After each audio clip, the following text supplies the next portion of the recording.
Hello বন্ধুরা, আজকে আমি নতুন একটা রেসিপি নিয়ে এসেছি, fried rice, veg fried rice. তার জন্য কী কী উপকরণ লাগবে দেখুন। বিনস কুচানো, গাজর কুচানো, পেঁয়াজ কুচানো,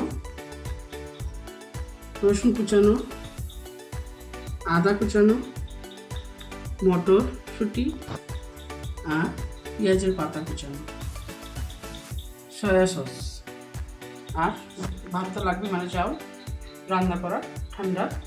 তার জন্য আমরা আগে বসাই কড়াইটা। আমরা বসিয়ে দিই কড়াইটা।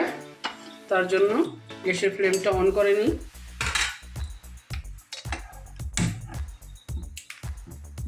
এর মধ্যে দিয়ে দিচ্ছি সয়াবিন অয়েল রিফাইন্ড,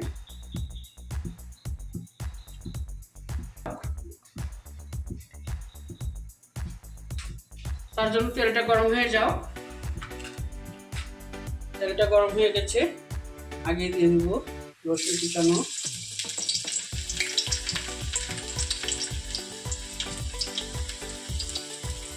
তারপরে একটু সময় লাগবে আদা কুচানো,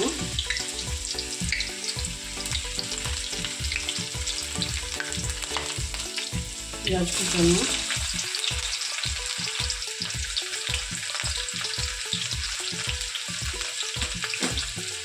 নাড়াচাড়া দিই। তারপরে দিয়ে দিচ্ছি গাজর কুচানো। গাজরটা একটু ভেজে নিই। এখন দিয়ে দিব বিনস,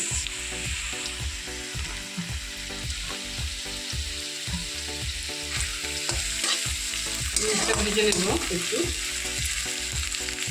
বেশি ভাজা করে নিলে নরম হয়ে যাবে সবজিটা, তো নরম হলে ক্রাঞ্চিনেসটা আসবে না, তার জন্য বেশি ভাজা করবেন না, একটু ভাজা করব।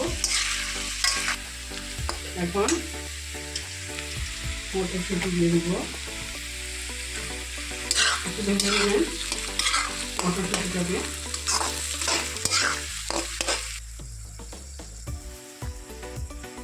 এখন একটু নুন দিয়ে দেবো আন্দাজ মতো, নুন,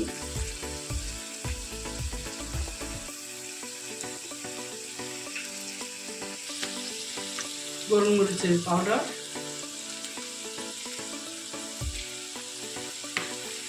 করবো করে এখন ভাত দিয়ে দেব।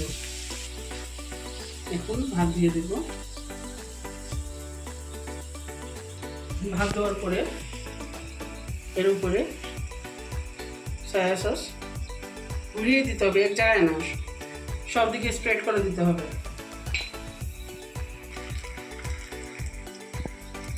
এখন এটাকে মিক্স করে নেব আস্তে আস্তে, নাহলে চাউল ভেঙে যাবে, ভাতটা ভেঙে যাবে। মিলিয়ে নিয়েছি। এখন কুচানো পেঁয়াজের পাতা দিয়ে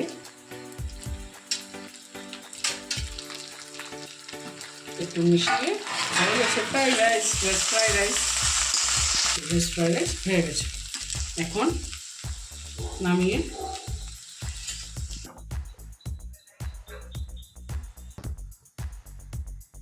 হয়ে গেছে। এই দেখেন গরম গরম ভেজ ফ্রাইড রাইস। আপনাদের যদি আরও অন্য কিছু দেখার ইচ্ছা থাকে তা আমাকে কমেন্টে জানাবেন, আমি চেষ্টা করব আপনাদের রিকোয়েস্টটা রাখার জন্য। আর অবশ্যই এটা একবার ট্রাই করবেন ঘরে, ভালো লাগবে। আর কীরকম হয়েছে আমাকে একটু কমেন্ট করে জানাবেন। থ্যাংক ইউ আমার ভিডিওটা দেখার জন্য।